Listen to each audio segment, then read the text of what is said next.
Welcome to the Curiosity Podcast, a show about everything e-commerce and digital business. The aim is simple, to help you thrive online. And now, your host, Matt Edmondson. Hello, my fellow e-commerce entrepreneurs. My name is Matt Edmondson, and this show is for those of us who are curious about e-commerce and want to know how to get better at doing digital business. Coming up in today's show, I get the amazing opportunity to speak with Sam Morgan. Sam heads up the website Paria.cc, and we're going to chat about raising the profile of his online business, which specializes in cycling gear. That's right. If you ride a bike, you will definitely want to check out his website. He has some amazing gear on there. Let me tell you, check it out at Paria.cc.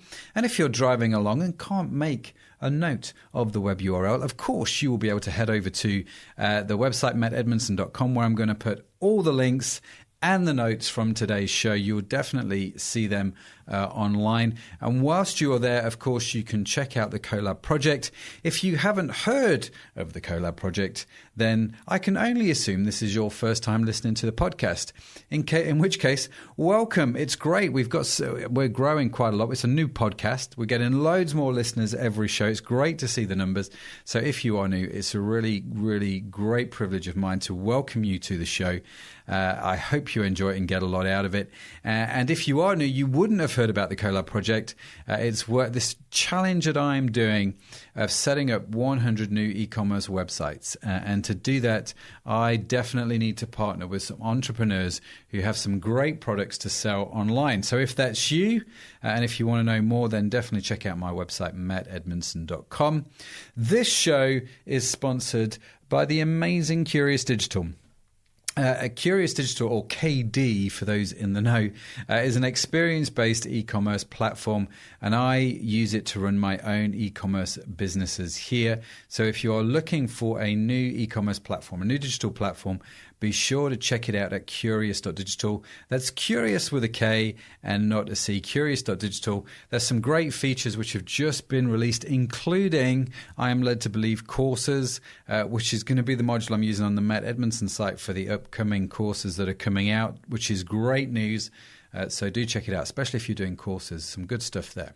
Okay, so let me introduce to you today's guest. Like I said, I get the chance to talk with Sam Morgan. Now, Sam is so cool. I really, really enjoyed this conversation about how he set up his online business, Paria.cc. He set it up about 5 years ago, and he's going to share with you the stuff which he has learned on the way, especially when it comes to clothing and design. You know, how to do stock management, you know, when you've got things to think about like weather seriously affecting, you know, whether people are going to buy, what fashion trends are, what brand designs are, and all that sort of stuff. He is going to get into that. He's going to talk to you about how he pivoted his business to include things like streetwear and even beer. So if you've ever wanted to, you know, throw beer into your business as well, Sam tells you about that, and he has definitely done it, and it's great to see. So without further ado, let me introduce you to the amazing Sam. Enjoy this conversation. Hey, Sam, thanks for joining us on the show. It's great to have you on the podcast. No problems. Good to be here. No problems in saying that. We've both had significant problems getting onto this recording. But by the power of persistence, we have made it. So thanks for joining us. Great to have you. Now, you run a website called Paria.cc. That is correct. That's always a good start, right? So you run Paria.cc, and that specializes in cycle gear. Where did the name Paria come from? It was born out of the feeling that, probably a vanity project in terms of how I sit and how I feel. I think using society is probably a bit hyperbolic, but I feel on a general day-to-day basis of being a social outcast, and specifically within the cycling world, where it is quite a cliquey, old-school environment and culture. Okay. And so that's where the name sort of came out of that. Yeah. It's spelled Paria. I suppose there's a few things there. When you're coming up with a brand name find something you don't have to spell to people. Good top tip, yeah. Rule 101. Do you actually find you have to spell it to people a lot? Yes, I do. And also the best pronunciation is it's Italian, where it just sounds amazing. I'm not even going to try and do it because I'm not Italian. I'm Northern. But the best pronunciation is Italian. But there's a lot of variations and iterations out there. Okay. And why .cc? Why did you choose that one? Just because that was the one available for the domain, or was there something else? I would love to say something else. Like, to be fair, it was available. .com is a range of mountains in Utah, which has obviously existed since Point Dot and since dinosaurs. So I'm probably not going to be able to usurp that one. .co.uk had been taken already by a clothing company in Bristol, but .cc is like the recognised cycling club, and if you look at all the bigger name brands, they've all got .cc, so it's kind of the established norm, to be honest. So it actually made sense for your brand to use the .cc. You don't find you have to explain that to people, and people are okay to use that and don't think it's a bit unusual. Yeah, it doesn't. It's never caused any problems. There's been obviously the obvious chat around buying up the other domain names, but when you're fighting against the Utah Tourist Board, I think you're going to struggle with it. Have they got deeper pockets, right? I reckon so. Yeah, I reckon so. So you've been going 5 years. This Thursday, you said, is that right? Indeed, 5 years on Thursday. Wow! And how's the first 5 years of life gone? Well, I didn't have a beard that was this grey. I started out, and that's a genuine fact. I've often, there's a couple of kind of analogies I've used in terms of, it's a bit like holding on to Black Beauty riding down a beach with no saddle, and then grabbing onto the mane, having never ridden a horse before. That's how it tends to feel on a day-to-day basis. But there's also like you're on a train and somebody else is driving and people are constantly getting on and getting off, and you don't actually know where you're going. So much as you start out on a journey thinking you know what your plans are, you tend to end up in somewhere completely different. Yeah, that's totally true. Yeah, know how that feels. Yeah, completely. So what started out as it was a specifically technical cycling clothing brand has morphed into streetwear, into customizable kit, and we've done all sorts of things now with all sorts of people that I never would have envisaged. I suppose when I was when I first set it up, I looked at kind of a lofty aspiration and ambition in terms of what I've done. We've delivered against that. We've got our own race team. I've produced my own beer, developed my own clothing. I probably never would have thought I'd done that. Wow. So how did you go from cycle gear to beer? It was just one of those. I'd love to say it's like a kind of natural evolution. It clearly isn't. So it was just kind of like synchronicity. Things sort of came together. I was working with a craft brewer.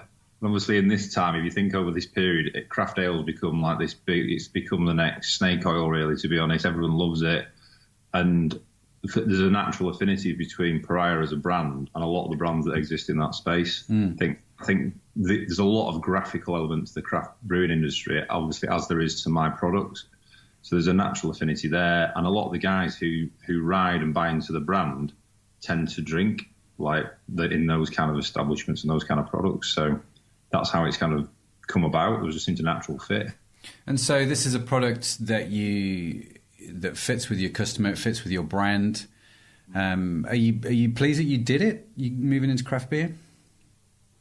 I think moving into craft beer probably builds me up to be a bit more than I actually am. Okay. I license my brand out to it, but I am pleased, yeah. And it's given us a point of difference. Other people have copied it, actually, which is always a good thing, I think. And it's given us a point of difference. And you link into, obviously, you've got like a Venn diagram. You've got this shared area in terms of target market, but you link into a whole other different piece, and it opens up other doors. What we've found is that once we've got with a few big kind of like craft brewers up in the north, we've got with North Brew, we've got with Magic Rock, we've got with Bricks in the south. People see that. I think we'll have a piece of that. So some of the other big brewers have started coming on board as well, which is fantastic for us.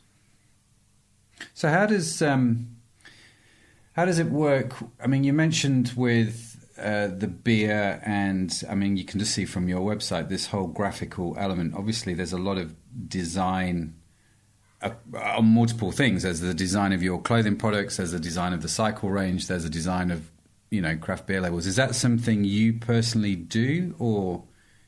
It's not me personally operating Illustrator and using the Mac. I would never, ever, profess to be proficient in doing that.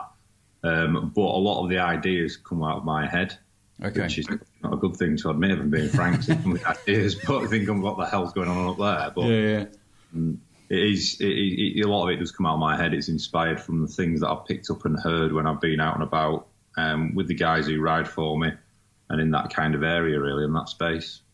So it's safe to say then that for you, one of the key elements I guess you had to address early on was how you got out of your head the image to your graphic designer and that whole relationship, so he could then, or she could then, design and build, translate that into, your clothing side of things.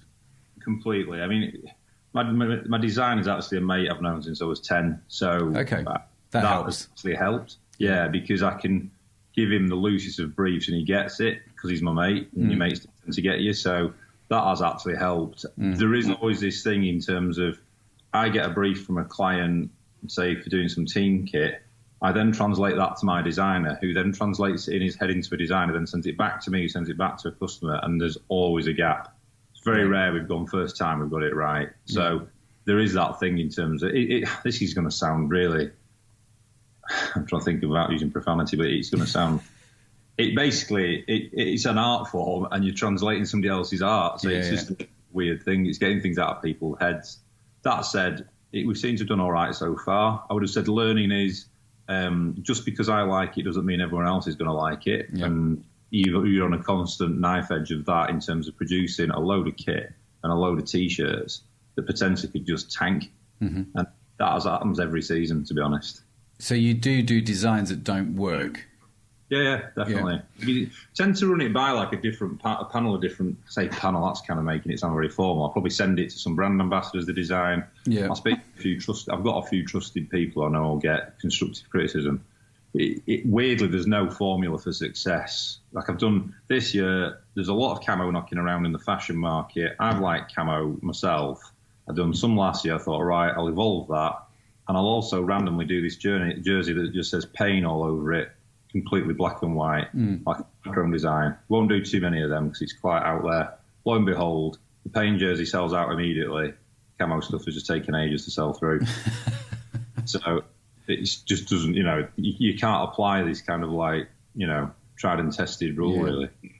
Well, that's the interesting thing, isn't it, with the products that you've got and the way that you're approaching business is, one, you have to be very creative, and two, you have to put stuff out there to see whether people are going to like it and buy it, because like you say, you just don't know. You can have a good guess, and hopefully you get it right more times than you get it wrong. I mean, that's the aim, isn't it?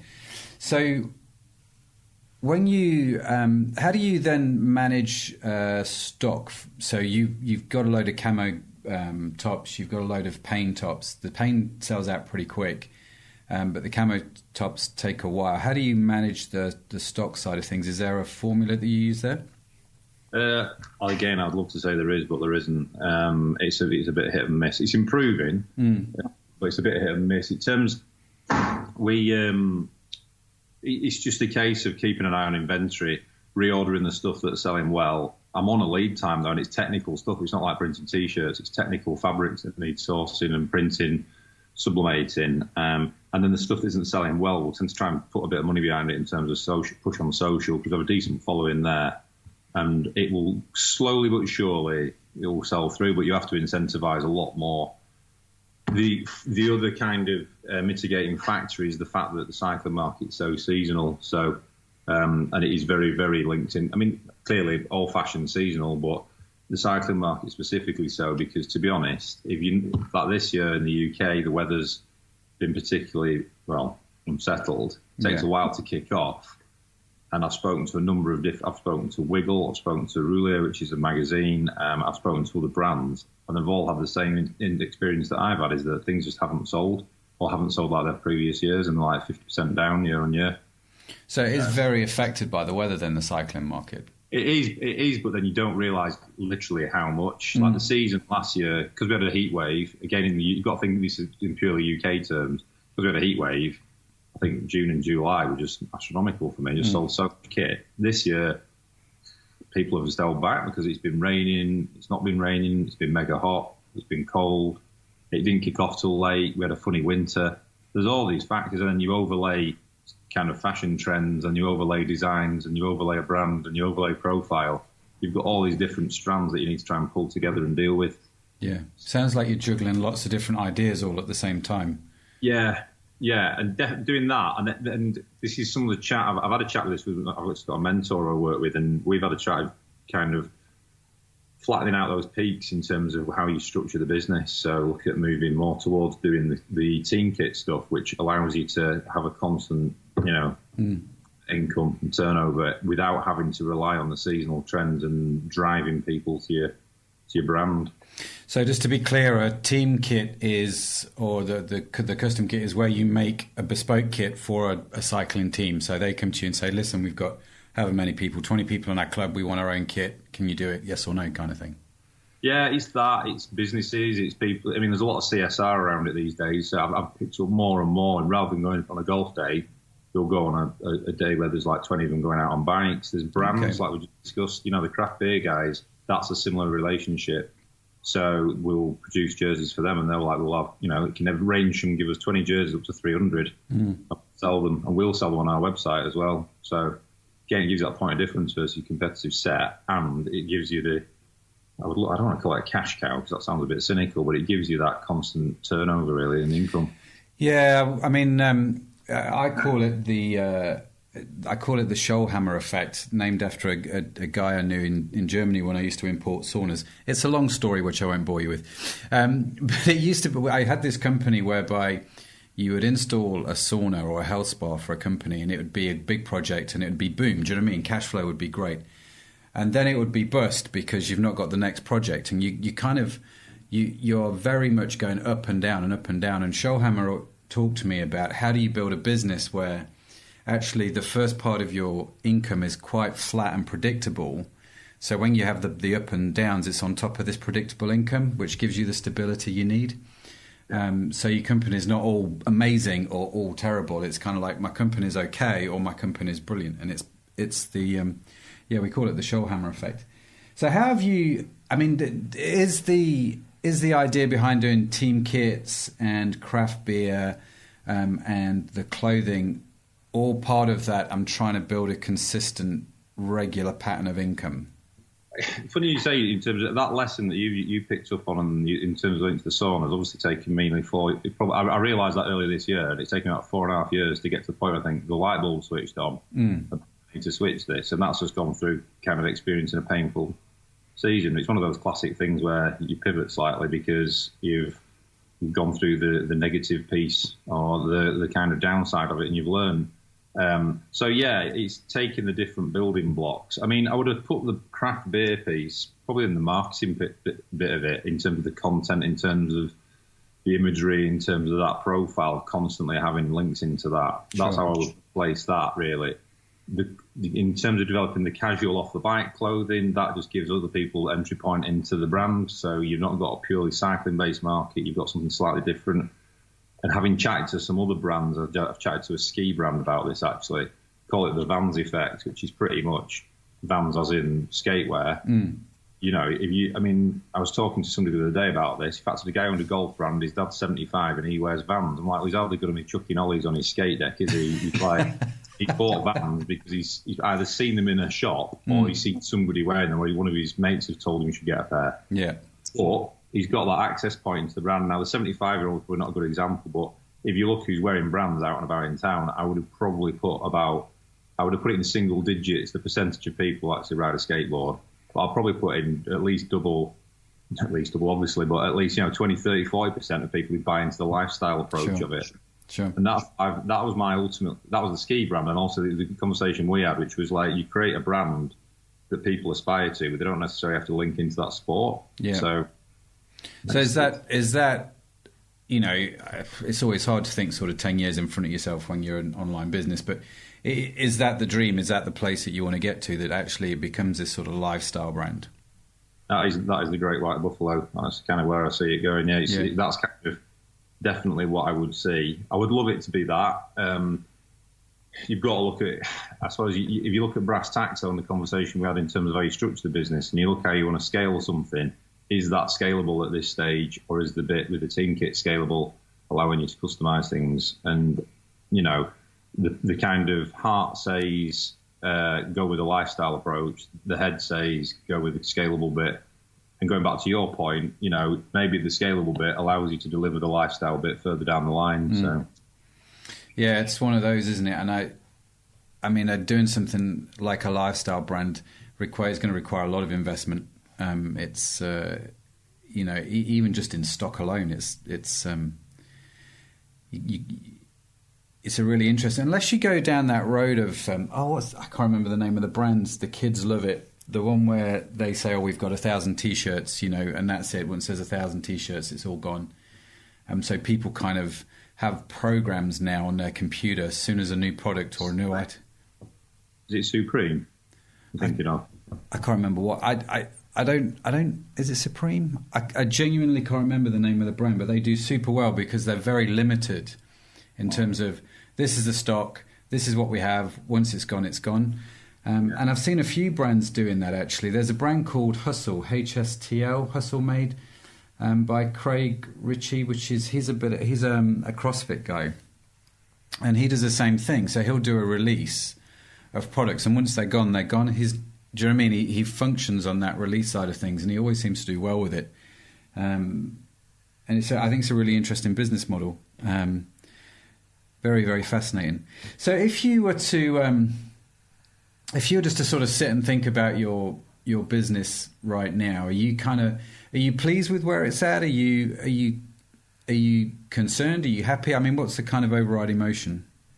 It's one of those things you always want effectively what you've not got. So you always, I think I'm a victim of this. I'm always looking forward, and then I reflect on the things I've just said to you, and I think where I was in 2014, 2015, I've actually created what I set out to create, but now I want the next thing. So. Yeah. But that's quite entrepreneurial, though, right? That's not a bad thing. I wouldn't have said it's a bad thing. I said it's a bad thing for your head because you constantly.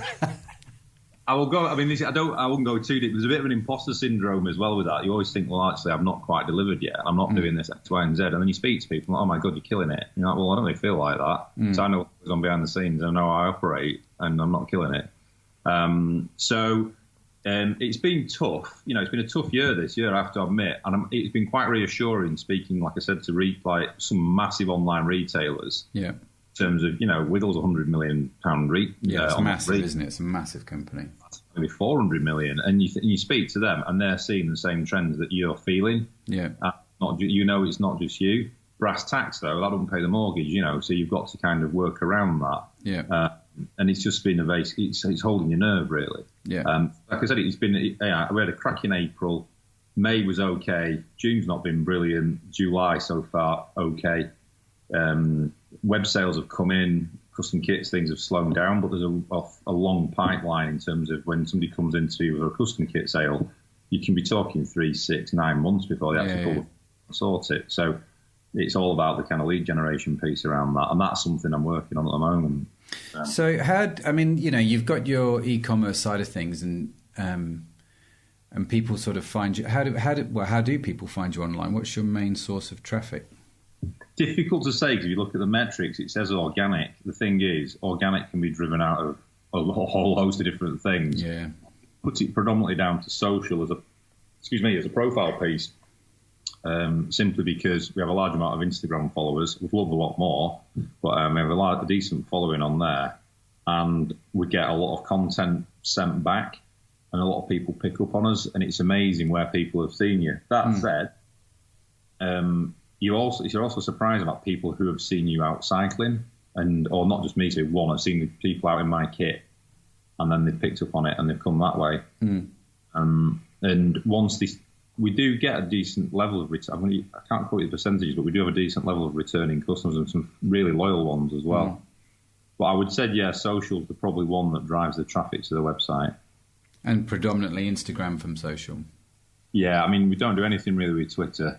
An opinion about that, but I don't really do anything with Twitter. Facebook is more about this kind of community piece that we're slowly building back up again, but using that as initially we were using Facebook to kind of generate traffic for the website in terms of advertising using their metrics, and we've since switched that into doing lead generation for TeamKit. And that's actually been fairly successful so far.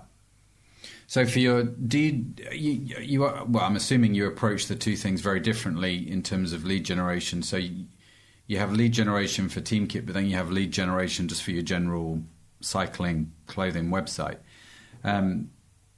So have I understood this right? The sort of the cycling clothing side of thing, Instagram's pretty good, and Facebook you've now switched to focus more on the custom kit, TeamKit side of things. Yeah, simply because of the people you can target through it and the kind of, the metrics that you can tee into it. You can really. So we discussed craft beer. We looked at, and we're doing something that's slightly different the next couple of weeks, but we looked at people who had an interest in craft beer and interest in cycling, and then targeted them with a really, really strong set of images from the kit that we've done. And we had really decent click. I think we spent 100 quid, and we ended up with 100 email addresses. That's very good. Yeah. Now, clearly, it's kind of it's a bit of vanity involved, and they've got 100 email addresses. You've got to convert that. We've got 4, maybe 5 through already, so it's paid for itself. But there's 95 there that we can still go at. Yeah. So it's been about testing that and working out what works for us. So what is your strategy then? So someone comes in, they give you their email address through Facebook, for the team kit. That's their in. What's your sort of strategy once you get that email address? Do you have a sequence you send out? Yeah, I mean, what we've tried to do is keep it personal so they don't feel they're getting spammed by some random bot. So we've just automated it via MailChimp so they get an email straight back. So unfortunately, Facebook, you don't always find out that you've got leads there. You have to go in specifically to check. And then we send them further information and ask a bit more about what they're after. Once you've got the response, they can obviously have the more personal touch. And it's actually from me 9 times out of 10. Yeah. We're trying where we can see if we can get phone numbers, because phone numbers apparently give a richer lead. So it's more convertible if you've got somebody because of higher intentions to purchase. Yeah. But that's, again, just down to the testing. So there's a funnel. I don't think the funnel's fully been tweaked yet and fully, it's not slick. It needs to follow through onto the website, and it needs to be this kind of sequence of information that builds to effectively a sale. Yeah. I mean, one of the things that has worked very well with those kind of funnels, because, I see these funnels all the time, and we use them. For example, on my own e-commerce websites, you've got somebody who's coming in who's made an inquiry that doesn't necessarily want to buy straight off the website. There's something quite unique about what they want. And you could even, like in the web business, the web agency, people contact you, say, well, can I have a quote? Well, there's a whole lot of information, isn't there, you want off people beforehand. But what we know is there's always like a sequence of standard questions which they ask. Always like 3 or 4 key questions, like, well, how does this actually work? What kind of designs can I have? Can I see some examples of work you've already done? Do you know what I mean? There's all these sort of kind of things. Yeah. And actually, email sequences like that, I think are super helpful. We found them to work very, very well, where you say, your first email is like, hey, listen, thanks for getting in touch. It's brilliant. We'll contact you directly. In the meantime, here's, a quick case study on Fred's Cycling Club, and here's what we did for them, here's how it worked. Do you know what I mean? And they can click through that to the website. They can watch a quick video which explains the process and how it works. So by the time you've called them, they've already got that. They automatically feel a lot better about themselves. Do you know what I mean? Because they know a bit of information. They feel like they found something out. And I don't know if you've had any experience sort of doing that type of automated response where it's kind of like, thanks for being in touch, check this out, whatever this is, a video or something on the website, and then monitor how many people click through to that? funny enough, we've kind of done that relatively, say, organically and a bit intuitively. So that's kind of where it's gone. Yeah. So it's gone initial email out saying, thanks for contacting us. Can you let us know a bit more about what you're after? And then if there's no response or there is a response, then it's a link through to either a lookbook or we're shifting this custom kit page more so it looks like the landing page that they originally went to, but with a lot more information on it. And then it's going back following up with some pricing. And it's that kind of structure. And that's what we've got to, but kind of like by trial and error. Yeah. And we're still trial and error in it. And there's still the amount of people who've gone, I don't know who you are, I don't remember doing this, which is a bit weird because they put information in asking to contact them. But there was quite a high, I would have said at least 20-30% of the people said really? That. Yeah. Wow. I wonder if that's a sign then something's wrong because, like you said, it's not like I don't know. I'm not going to like a grocery site and just ordering chicken. It's not like something I do on a regular. But you've got. I think this is Facebook actually. I think it was the Facebook. So we started looking at using a landing page called Unbounce. I don't know if you use Unbounce. I wasn't aware of it, but we looked at using that, and the Facebook thing auto-populates. So I think some people just auto-populate, away we go and forget about it, and they've not really done anything. Unbounce is a bit more. There's a bit more user interaction, I think. So there was a bit of a learning there, and that's something I'm trying to iron out. To be fair, when they come back and say, I wasn't sure why I contacted you, it does at least give you a dialogue rather than no response. So in a response, one way or another.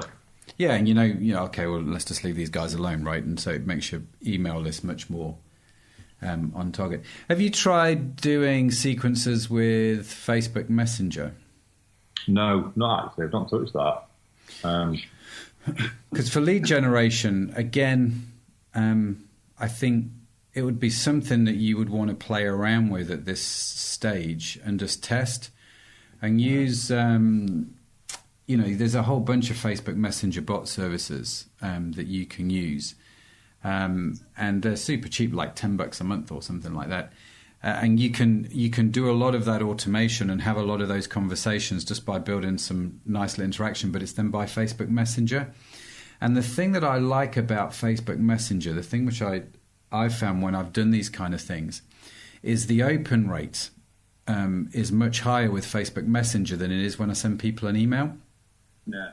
Do you see what I mean? Even if they filled out a form on a website and I send them a sequence, there's only a percentage that still open those emails. But it's much, much higher on Messenger. People are much more likely to open direct messages on Messenger, which you can do once they've connected with you. And so that would definitely be something worth looking at for you guys, because I think that would be a fascinating thing. And if I go back to Instagram and you use that for the main site, have you built up? You mentioned you've built quite a big social following. How have you done that? Is that something you've done? Is that something you've outsourced? We outsourced it we kind of pulse in and pulse out with somebody who's got an algorithm that works, but it's not clearly it's a bot. It's not a bot. I think a bot's probably downgrading it. It looks at demographics, looks at demographics, geographics, and we really can zone in on it in terms of competitor brands, who their competitive brands are, who are the people who follow that, target them. And we kind of dip in and dip out. It seems to kind of go in phases where it maxes out a bit, really, and you need to stop using it. But that's built it. But to be honest, just the organic content and the content we've really built on the back of brand ambassadors. Now, this year we've been a little light. It got to kind of maximum occupancy in terms of how many brand ambassadors we were working with. There was just a lot of them, and you were just giving so much kit away. Having spoken to other clothing brands who are a lot bigger than I am, they've done the same. They just said that is just kind of fact of life. If it's not them, it's wholesalers. If it's not wholesalers, it's retailers giving it to. But I've always been of the opinion in terms of, in fact, to do this over press, personally, in terms of doing press ads, you give a decent, probably micro-influencer, you would class them as, so 1,000+ followers, but somebody who's really on market, really on brand, really fits the profile of what you're doing, and get them in your kit. You've got content, you've got exposure to their followers, and expose not just the followers, you take out the digital sphere, you've got their peers as well, and then their local community. And some of the guys I've worked with and it's opened up so many doors. For example, I'm working with a photographer in New York at the moment that is a friend of a guy who's ridden for me since the start. He had 500 followers on Instagram. He's got a few thousand now. But the photographer works with Vogue. He's absolutely amazing. He also rides a bike, loves the kit, and then he gets all these gorgeous-looking people into my kit, and it's free. I haven't paid anything for it. And he's getting exposure and talking to people about my stuff around New York with a completely different demographic than probably the guy who's riding fixed gear as a messenger. So that kind of strategy just is like a spider's web that just builds and builds and builds. So for the cost of giving somebody a jersey, rather than, for example, I've been approached this week about doing a feature in a magazine in September, and they've asked me if I want to feature. It's £2,500 for a half page ad. Yeah. Well, why would I spend £2,500 on that when I can give somebody a couple $100 to the kit, get free photos, and it's in New York? So yeah, exactly.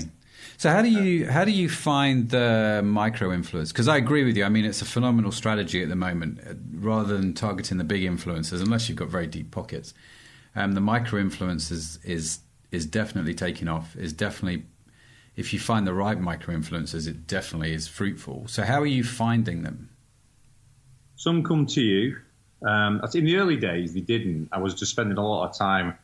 I was looking at competitor brands, looking who was riding them. Some came through like just network. You get contacted by, you've done a team kit for somebody, and then they come back and say, somebody from that club would say, I've seen your team kit, I really like designs like your website, have you thought about this? And you'd start chatting, and then lo and behold, it turned into something. I've been contacted by a couple of people today in Germany who've messaged me, who look like they fit the brand. You start to wheedle some people out of just, I would call them kit whores, who just basically come out, they go to loads of different brands, and you'll look at the feed and they'll be in something different every day. And I just think it lacks credibility, that. They just, people can see through it. And what I've always said is it's a bit of a, I've never really given like a document or a contract to someone, but what I've said is, look, just don't be a dick, basically. Don't go out and go after loads of other people's kit and think it's going to work for us, because it just doesn't. It doesn't. I'm giving you cash, so therefore you come back to me and give me a bit of commitment, and then that's it, and we'll look after you. Yeah. And we've got really, really good relationships going, and people are very, very loyal, and they like it and they love it. So I've just picked up a girl in Seattle who contacted me about setting up. She wants to set up her own cycling club, and she's just won. I gave her some little kit because she fits the profile of my brand, which is a bit left field alternative. She then came back and said, I write blogs, would you be interested in some more blog work? So I said, let's have a chat. And she's written me a blog about the similarities between bondage and being beaten with a paddle, and riding a sportive. And I said, well, that's gold dust. Yeah, it's not. I have to be honest with you, Sam. It's not the first blog post, theme that comes into my head when I think about your kid. I've got to admit, I mentioned how my brain works, but it did not work that way. Yeah, jeez. So the micro influencers, they either connect with you or you're sort of connecting with them. Do you don't send out a contract, you said, but do you insist on having a phone conversation with them before you do anything? Honestly, no. I end up having, some people I do, some people I'll chat to. A lot of this is done on email and trust, and weirdly, touching wood, it's worked. And, even with some of the kit stuff, people will send you 2,000 or 3,000 quid. Never spoken to you before. Yeah. And I obviously send them stuff out for that 2,000 or 3,000. I don't run off into the sunset with it. But it's a lot of it is done on trust. Some people don't. I've worked out now the questions that I need to ask. It's like, you work with any other clothing brand? Have you worked with any clothing brands? How often do you ride? There's no point. Some people just won't ride. You'll take your kit and just don't ever see it again. Yeah, that sort of thing. And then some of the imagery as well. People ask me, what kind of pictures do you want? And to be honest, if you've got to ask that question, you're probably not going to be right, because you intuitively would know what. The reason why we're talking is because the pictures you've got, and I'm buying into you as a person, and everyone else buys into you as a person, because cliches, right? People buy people. So you don't need to ask, and I don't need to ask you. You just go out and do your thing. Yeah, that's really interesting. So you're going to carry on with the micro-influencers as a strategy for your sort of retail side of the business. Have you been doing anything different, say, to build the clothing side of it, or is it all the same thinking? In terms of the non-technical off the bike Yeah. Interestingly, and I did. It's a funny thing with clothing. If you looked at it, I mean, obviously, likes, again, I've used the word vanity a lot here, but I would have said, look, likes is a vanity metric. But the interaction with posts on the off-the-bike stuff is nowhere near as strong as the stuff that has technical people using a bike. Now, clearly, I've got a target market on my Instagram that is people who ride bikes, so that is down to a bit of that. However, when I've done I did a buy one, get one free on my T-shirts about 2 weekends ago, and over 2 days, it was $2,500 went through on T-shirts, which was considered them £19 each. Yeah, that's decent rate of sale. Yeah, and that's only advertised via Instagram. Wow, so there wasn't a lot of interaction, but people were coming to the site. I suppose it depends what your objective is, really. For example, I put some off the bike stuff, and it's 100 people have liked it. I've got near 25,000 followers. 100 people like these pictures. The girl with the bondage girl, for want of a better description, she will be ever known as. An image up of her this last night, and there's like 400 people liked it already. So it's just it fits, it works. So in terms of how I position it, I try and keep it linked into the lifestyle. It needs a T back into it. It's no problem with the T, but it needs a link back into the brand and into the lifestyle. But you do need to be a bit more fluid with it, I think. Yeah. So, are there any other? How can I put this? Are there any other strings to the bow that you think? Oh, I've done the technical gear. I've got the custom gear. I've got the clothing. I've got the craft beer. Is there something else on your list that you're wanting to add fairly soon, or are you kind of happy with those 4 key items for a little while?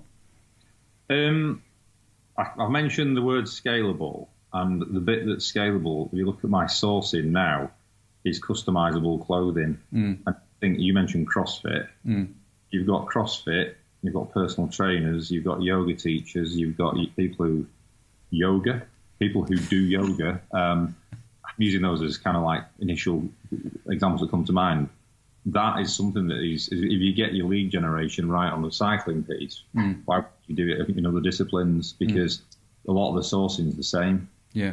So once you get things nailed, that is something that'd be something I'd be quite interested in exploring, because I think that's something that can really build off the back of it. Because you're taking, and that's kind of classic when you look at things of how some people have scaled stuff. They've taken a kind of tried and tested like formula, and they exploited it really. So yeah, oh, great.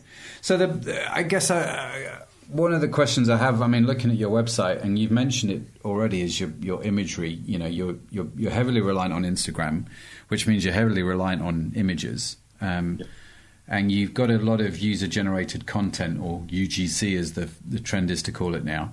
But obviously, you're putting your own stuff out there. How do you do your own brand photography? Do you have a photographer? Is it something you do? How did that all come about?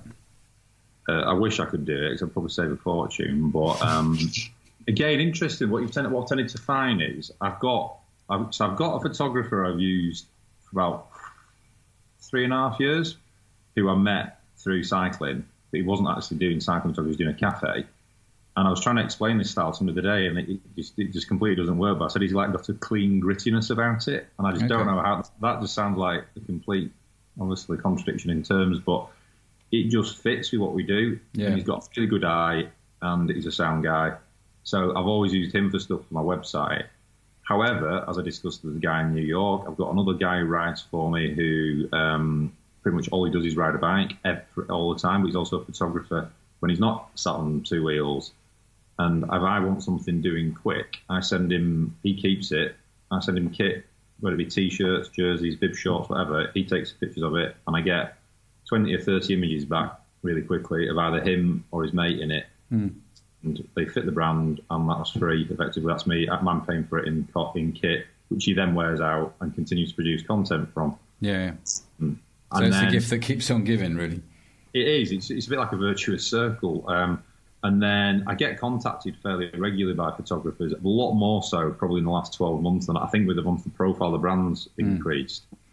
So, for example, I had a guy contact me, worked with me on the weekend with my race team, and said, look, I've been photographing weddings and doing brand work with some brands I'm not that interested in, but I've always ridden a bike and I like it. Could I do some work with you just to build my portfolio? So I said, I'd look at his website and thought, he actually brings something different to what we've got in terms of style. I said, yeah, so we met up. Had a really sound guy, good chat, and he's done me about 80, 90 images of the team on the weekend, and we're going to meet up and do some stuff on the bikes in a couple of weeks, and that again, and it's a bit of a pay it forward thing. Yeah. So I don't do it. I tend to sometimes the user generated stuff is very, very good quality, and you're like, good God. I'll give you one more example. A guy contacted me from Germany and said, I know he took a picture of one of the guys who raced for me when they were in Holland, and his picture was really weird and left field. It was really weirdly lit. It's amazing. And I contacted him. I said, can I use it? And he said, would you be interested in anything else? So, well, to be honest, I don't have the budget to be paying you. A nice way of saying, I've got loads of photographers, I don't want to spend any more cash. Yeah. And he just sent me some gear, let's see what he can do. And he's just done it. So I sent him one lot. Again, got these amazingly lit images. Sent him, and he's just taken another lot now for his friend, his girlfriend. So it's almost like professional user-generated content, basically. Yeah, I mean, it sounds like a great formula for you. Geez, because, a lot of brands that are certainly starting out, clothing brands where high-class imagery is important. The way you've gone about it, I think, because your photos represent your brand well and they're coming from your users as well, it keeps them fresh. You're not going down one theme the whole time. You've got, a half dozen photographers producing stuff in different ways and feelings. I think it's brilliant. I think you can't buy that kind of stuff. It's like gold dust, It is, and I feel there's a lot of me in that in terms of the relationship I've developed with people. And like I was saying to the guy on Sunday, I was saying, right, well, sort you a couple of jerseys out, So I'll sort your jerseys out, and I've got somebody you could work with. Try speaking to this guy, and I won't just go, thanks, cheers. You don't hear from me again, I won't reply to your emails. And we've tended to build relationships with different people. We do like an annual sportive, which is part of the beer. And a guy took the pictures last year. He actually got a job with another photographer who I introduced him to on that ride. And then this year, I said, and I've spoken to him, we've been riding in the interim. And then I said, could you do it again for us? He said, yeah, for sure. And he's 650 quid a day. And I paid him in a case of beer, some T-shirts and a jersey. Which is a lot less than 650 quid. Yeah, damn straight. And he's wearing the T-shirts. And yeah. Well, he probably values it more than the 650 quid in a bizarre kind of sense, To a certain extent, yeah. And he loves it. So it's worked well for us, that, definitely. Yeah. And it's definitely something you should keep doing because, geez, a lot of people really crave what you've got with that. If I can just maybe switch topics slightly and talk about your website. You use Shopify as the platform for your website, right? Yeah, that's a very recent thing. Well, very recent. April, we changed. And so that's, 3 or 4 months ago at the time of recording. So what were you on and why did you move? We were on WordPress, WooCommerce. We moved to get a kind of slicker, more intuitive site. It's a bit clunky in the back end with WordPress, and some of the reporting didn't really work for us in terms of what we're looking for. Flip side, this is actually kind of in hindsight, I didn't realise how much Shopify would want their pound of flesh every time you do anything. Clearly being owned by Amazon, they're going to know their onions, so it's going to work. And there's a lot more. Some of the packages we were looking at using don't have an interface with WooCommerce. You just can't get them to work, and there's no kind of API link or anything like that. And they do with Shopify, for example. I work with a retailer that's based out of Australia and America. They didn't have an API where it linked into your inventory, so we were they were selling things that we didn't have. Yeah. So I'd have to go into their website to update their inventory. Now, it actually links back into my website and my fulfillment house. I don't even touch it. So something guys on their website, it goes through my website into my fulfillment house and gets put out, and then fires an email out to the customers telling them that it's sold.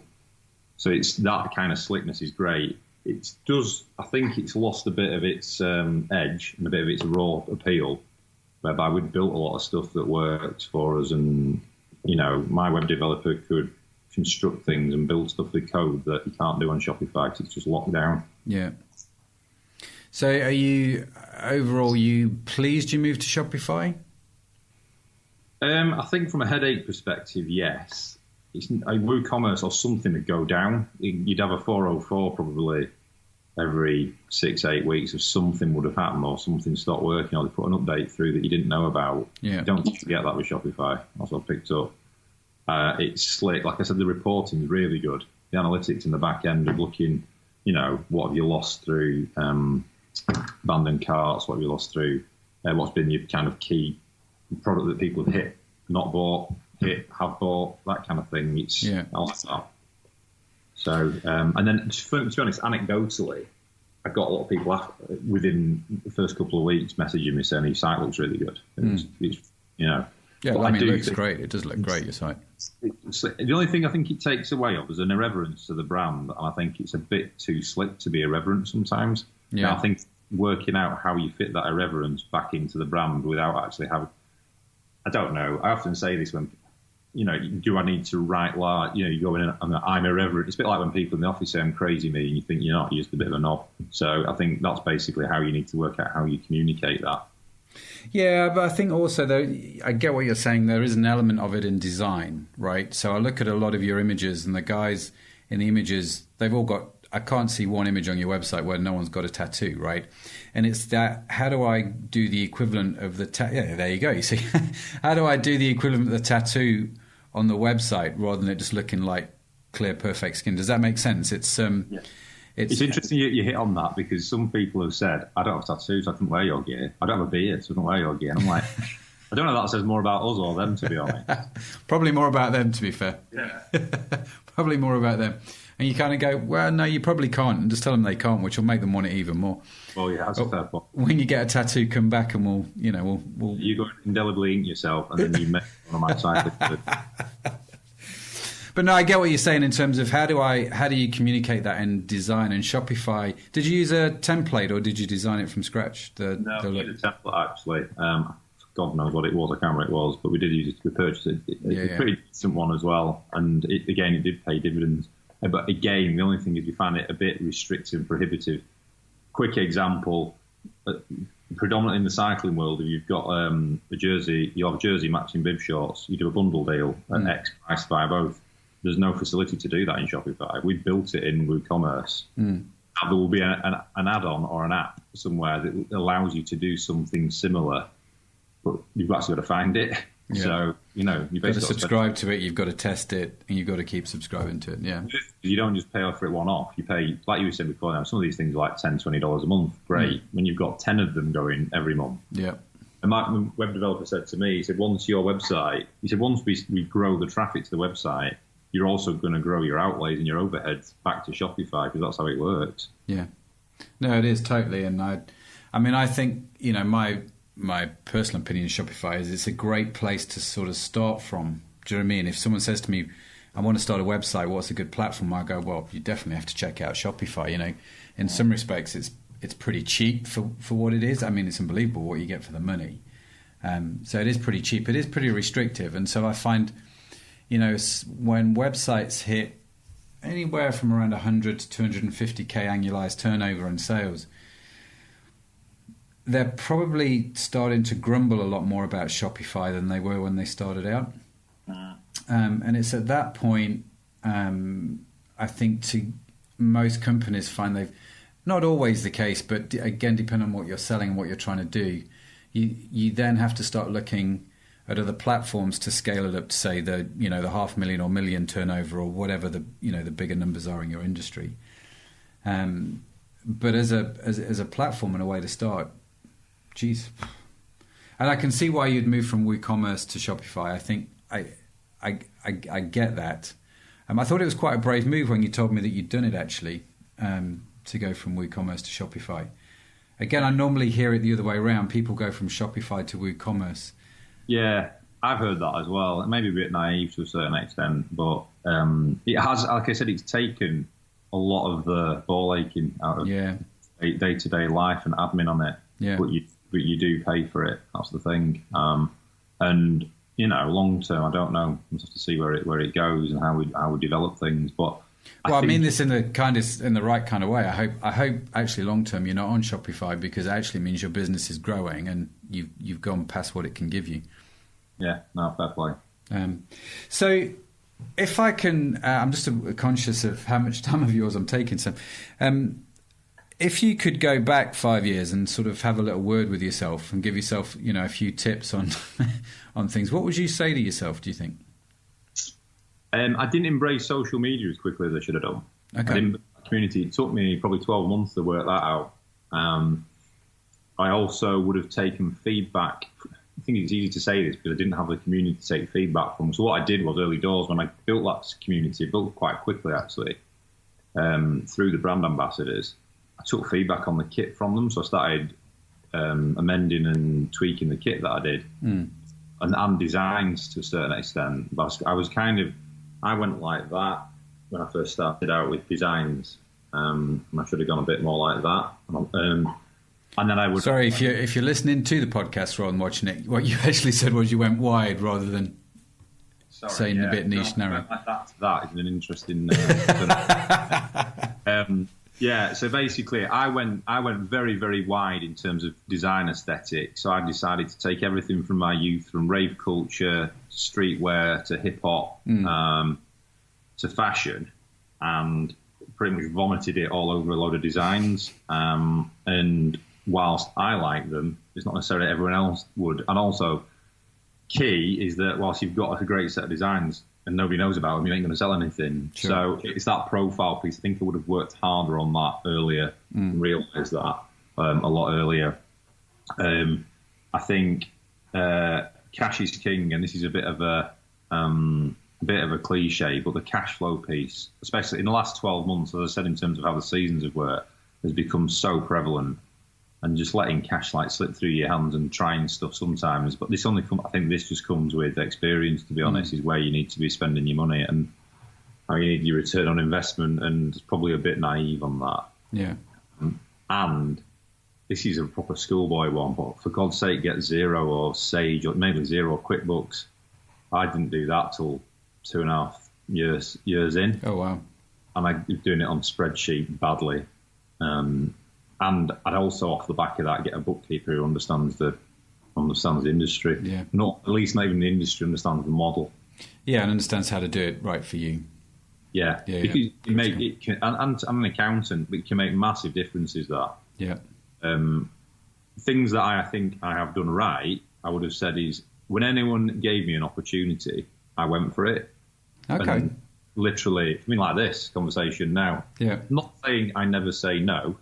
I mean, I always say yes with a double negative, but I'm not saying that I don't sometimes say no. But I ended up on the week before I was getting married, I was on a Virgin flight presenting to Richard Branson about Paria, and to the head of Rafa and to the woman who founded Cambridge Satchel, simply because I just kept saying yes to things. Oh, wow. So that was an experience. Wow. Yeah. Bit of a pain in the arse, and it was probably far too soon for the business. So I didn't really I got things out of it. I got some amazing experience, and I got exposure to it. If I did that now, good God, I'd be killing it. But yeah, you live and learn, don't you? Yeah, well, saying yes to opportunities is always good, right? For sure. I think with an eye on where they're going and what they're doing. But I definitely think that. So what would you say at the moment then is your biggest challenge? I've mentioned profile and to a certain extent, profile and cutting through noise, probably similar sort of thing really there, to get exposure for the brand, the key things. And then, this is for any business, but just having the cash to, if somebody can constantly give you a credit stream, you can nail it, because you can do stuff that you need to be doing. Then you wouldn't be constantly looking at return on investment. You wouldn't have that sharpness around you. But yeah, getting that profile, like I was saying about in terms of, it's the interaction with the brand. A lot of this is based on, obviously, on digital and social, but it's how you play that and how you get the awareness of the brand out there in your target market and outside of your target market to a certain extent, in terms of breaking it into people who would actually be interested in the brand, but you wouldn't necessarily think they'd be in, say, the sport or the discipline. Yeah. No, fascinating. Do you think, I've kind of picked up from the conversation, you obviously do a lot of cycling yourself, right? I probably don't look like I do, but yeah, I do. I can only see the top part. One of the things I find fascinating with people that do e-commerce is the amount of people that do an e-commerce site in an industry that they have zero interest in or zero passion. I can see there's benefits to that and I can see there's cons to that. You've obviously done something. Well, let me put the question to you this way. Did this business come out of your interest in cycling, or have you got interested in cycling because this is your business? It's almost like a bit of a cliche story, but it came out of the fact that I couldn't find any cycling kit at the time. It's been like that for a couple of years, and I was buying really, really random stuff. And what I found was anything that I really liked or fitted my style. Now, that was probably a bit naive in some respect because there were brands out there doing it. It's just that, and it goes back to the question you asked me before, I just didn't have the profile, so I couldn't find them. Yeah. But I wanted to create something that I'd wear. I wanted something that I'd wear, so I created it, as it were. And that did come out of some of the guys I work with, my God, are they passionate about cycling? It makes me just look like somebody who dabbles now and again, and and I do probably a lot more than most people. But yeah, it came out of that. I mean, interestingly, I thought where you were going to go with the question was, an e-commerce site and going into an industry they've got absolutely zero knowledge in, and that I was that guy. I had no idea what I was doing, and in fact I had no idea about e-commerce, to be frank. And then when I'm sat here waxing lyrical to yourself 5 years down the line thinking, Jesus Christ, what have I learned? And I used to run sales teams for people like Nestle, and now I'm talking about lead generation via Facebook, and where's that come from? So I would say, if you haven't, it depends what kind of person you are. I spent a long time selling things and marketing things and products that I didn't have any interest then. I mean, I used to sell Anusol and tampons, for God's sake. So if you can do that, yeah, you should really be able to sell something you're interested in. Yeah. I think I kind of maxed out. I reached saturation point of selling stuff that I really didn't care about. I won't name the brand, but I sat in a meeting. This was the pivotal point, and when people asked me, when did you decide you were going to go and set an e-commerce site up? We sat in a meeting about a chocolate bar, and it was a fifth or sixth iteration of exactly the same chocolate bar, but with a slightly different flavouring. And people were practically firming up at the back about it, giving it, that is one of the best things I've ever seen. And I just looked and thought, are you seriously telling me that's the best thing you've ever seen? I was like, no, I'm not interested. I don't care. So, and I do care about this. And again, sorry about all the tangents, but I was out with a friend with the cycling team and the photographer on Sunday at Magic Rock Brewing over in Huddersfield we're doing some work with them, having a few beers. And she was, "Oh, you working Sunday?" And I said, "Well, not really. I'm out with a group of lads I'm chatting to about beers, cycling, and what they did last night." Well, that's work. I think, well, is it? I don't feel like work to me. Yeah, it sounds like fun. Well, exactly, it was. I enjoyed it. So that's kind of, and then you think, well, actually, to some people, if that had been another brand, or I've been having to do a Sunday where I went to talk to a lot of people about a product I wasn't really bothered and sector people I didn't really care about, then that might be a different kettle of fish. Yeah, no, I appreciate that. Listen, Sam, thanks for your time. It's been fascinating talking to you. How can people get a hold of you? Where do people go? Go to Instagram, Paria.cc on Instagram, or Paria.cc, or go to Paria.cc, the website, https://Paria.cc, and I am there. Cool, man. And Paria is Paria, because we obviously have to spell it, right? I'm straight. Yeah, I'm straight. Listen, it's great been talking to you. Thanks, Sam. Really appreciate your time, bud. Thank you. My thanks again to Sam Morgan for just being totally open, right, in sharing about the challenge to raise the brand's profile, to get that exposure, and the importance of positive cash flow to keep the business running smoothly. He didn't leave anything out, did he? I mean, he was super open, and I really appreciated that about Sam.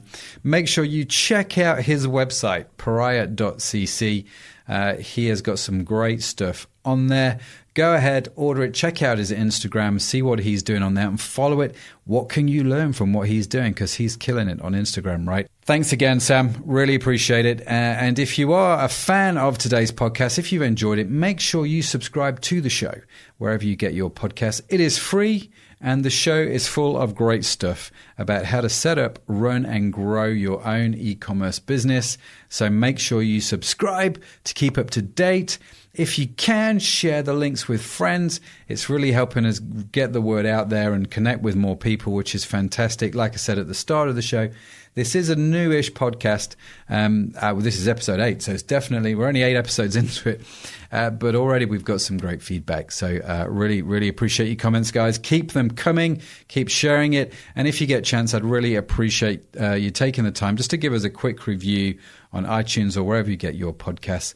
5-star reviews, definitely appreciated, but honest reviews are appreciated even more.